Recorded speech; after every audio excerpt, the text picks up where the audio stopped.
तो यहाँ पर हम आ चुके हैं चौथे टाइप में, और चौथे टाइप में किस प्रकार का प्रश्न है थोड़ा सा बात करेंगे। अब देखो, जो हमने अभी तक टाइप 1, टाइप 2, टाइप 3 और टाइप 3 तक किया है, इससे जाहिर सी बात है टाइप यदि अलग है तो प्रश्न भी हमारा अलग ही होने वाला है। बिल्कुल यहाँ पर कॉन्सेप्ट तो पीछे वाला लगेगा ही, ये बात तो क्लियर है। जो हमने पीछे सीखा है वो तो लगेगा ही, लेकिन कुछ नई बातें भी यहाँ निकल के आएगी। आ जाओ देखते हैं। प्रश्न संख्या पहला है हमारा यहाँ पर 0.32,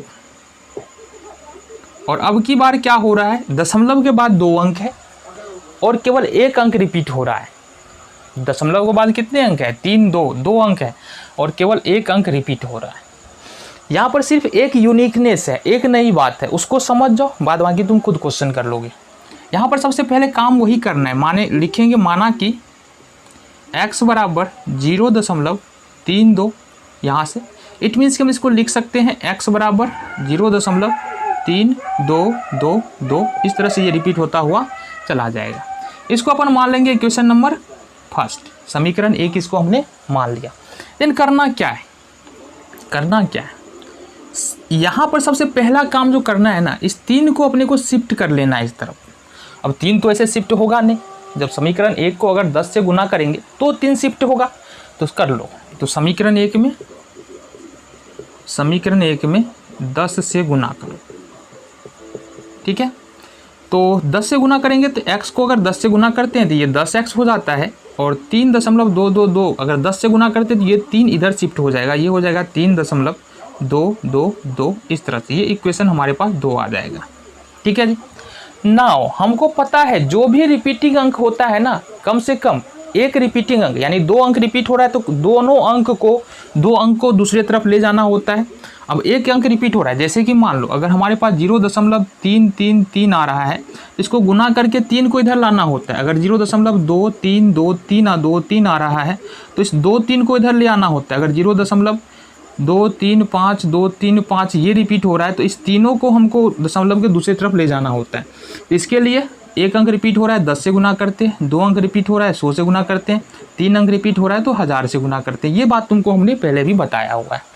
तो यहाँ पर अब समीकरण 2 को क्या करना है, समीकरण 2 को क्योंकि 1 अंक रिपीट हो रहा है तो 100 से 10 से गुना कर देंगे। तो पहले से 10x है, 10x को 10 से गुना करेंगे, ये हो जाएगा 100x। देन हमारे पास ये 2 इधर चलाएगा, 10 से गुना करेंगे तो 32.222 ये होता हुआ चलाएगा। ये इक्वेशन नंबर हमारा 3rd हो गया। बातें समझ में आ रही? चलो अब देन हमको करना क्या है, पहले हम करते थे 2 में से 1 को घटाते थे, अब 3 में से 2 को घटाना है। समीकरण 3 में से 3 - 2, तो यहाँ पर 100x है, 100x में अगर 10x घटाएंगे तो ये 90x हो जाएगा, बराबर यहाँ पर बच रहा है हमारे पास 32.222 ये आ रहा है, और यहाँ पर हमारे पास है 3.222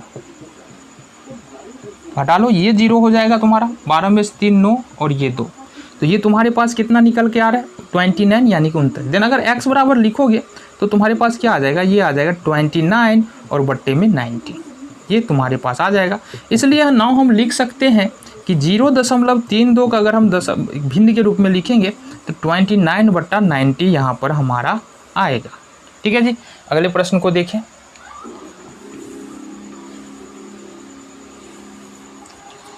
आ जाओ जी, यहाँ पर दूसरा प्रश्न को देखते हैं। अब इसमें भी थोड़ा सा यूनिकनेस तो है, इसलिए देखो हमने प्रश्न को इस प्रकार से यहाँ पर रखा है कि प्रश्न तुमको अदल बदल के उठा पटक के जिस भी तरह से दे तुम चूको नहीं, ऐसा प्रश्न हमने यहाँ पर दिया है। इस सारे जो हम कर रहे हैं उसमें सारे टाइप का प्रश्न आ जाएगा। तो दूसरा प्रश्न लिखेंगे यहाँ पर, ये हमारे पास 0.123, ठीक है जी, 0.123 ये हमारा। अब यहाँ पर देखो दशमलव के बाद टोटल 3 अंक है। कितने अंक है? टोटल 3 अंक है, लेकिन यहाँ पर रिपीट होने वाले अंक केवल 1 है। कितने अंक है? 1 है। तो सबसे पहले तो काम तो शुरू तो ऐसे ही करना है जैसा हमने इस प्रश्न को किया है, बिल्कुल ऐसे ही शुरू करना है। लिखेंगे यहाँ से, माना कि x बराबर 0.123, 3 चूंकि रिपीट हो रहा है बार बार तो 3 के ऊपर डैश लगा हुआ है, ठीक है जी।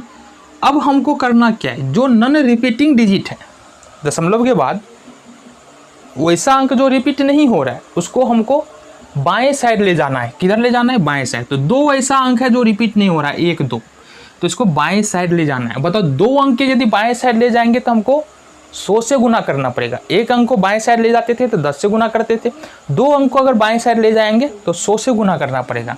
तो इसको हम इक्वेशन अगर फर्स्ट मान ले, अच्छा यहाँ पर थोड़ा सा और आगे चलो, इसको हम लिख सकते हैं x बराबर 0.123333, ताकि तुमको समझ में आए। ये समीकरण 1 हो गया। अब समीकरण 1 को 100 से गुना कर दो तुम। 100 से गुना करने का मतलब क्या है कि LHS और RHS दोनों को 100 से गुना करेंगे तो ये हो जाएगा, x को 100 से गुना करेंगे तो ये 100x हो जाएगा। अब इसको अगर 100 से गुना करते हैं तो ये 12.333, ये हो जाएगा समीकरण नंबर 2। अब फाइनली हमारे पास रिपीटिंग डिजिट जो है ना, रिपीट होने वाले अंक कितने हैं? 1, केवल 3 ही रिपीट हो रहा है।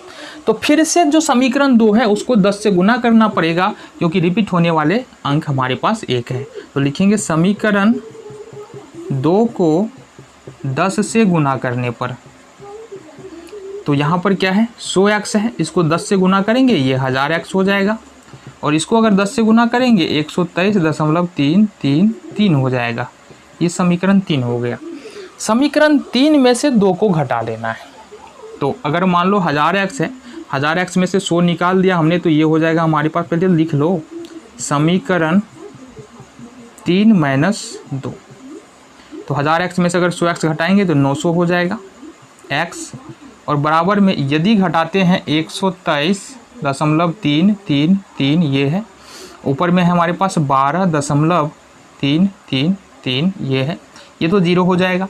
3 में से 2 1, 2 में से 1 1 1, ये हो जाएगा हमारे पास 111। तो ये हो जाएगा 111। देन अगर x बराबर लिखेंगे तो 111/900। अब यहाँ पर हम चाहे तो यहाँ से हम इसको सिंपलेस्ट फॉर्म में भी ले जा सकते हैं।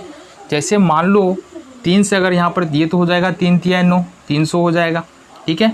यहाँ होगा फिर 3 तिहाई 9, 2 1 3 7 21, यानी कि ये हो जाएगा 37/300।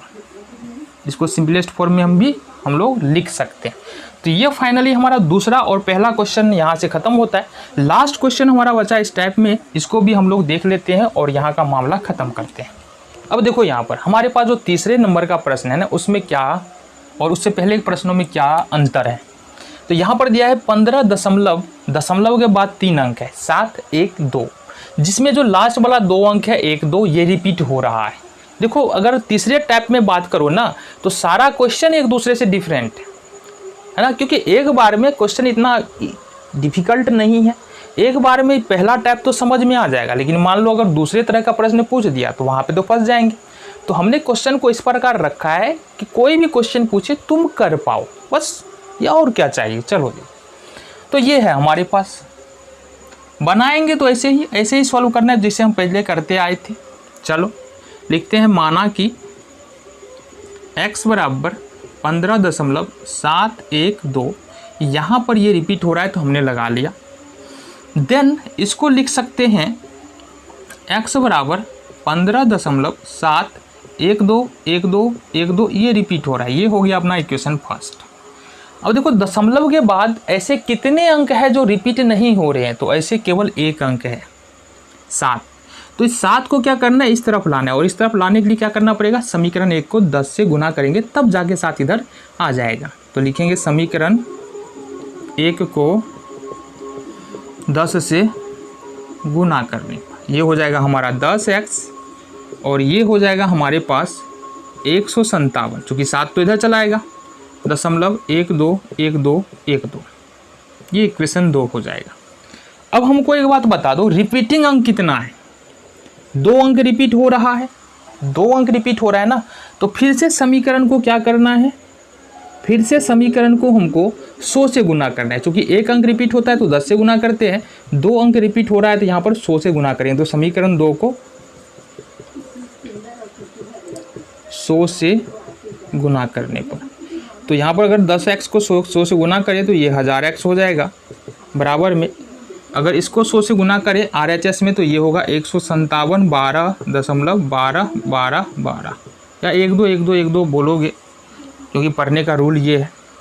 अब देखो यहाँ से समीकरण यदि 3 में से 2 को घटा ले, समीकरण 3 में से यदि 2 को घटा ले तो क्या होगा, 100x में से 10x घटाएंगे, LHS वाले को LHS वाले के साथ घटाते हैं, तो ये हो जाएगा हमारा 1000x में से 10x तो 990x हो जाएगा ये हमारा, बराबर में अब घटाना है 15,712.12 और फिर इसमें से घटाना है हमको 157.12 घटाओ जी, ये तो 0 हो जाएगा, 12 में से 7 5 और ये बच गया 10 में से 5 5, 6 में से 1 5 5 1, तो 1 5 5 5 5 आ रहा है, खाली यही आ रहा है 1 5 5 5 5, 4 को 5 है ना, 1 2 3 4 4 को, तो अगर x बराबर लिखे तो क्या हो जाएगा 1 5 5 5 5 बट्टे में 990।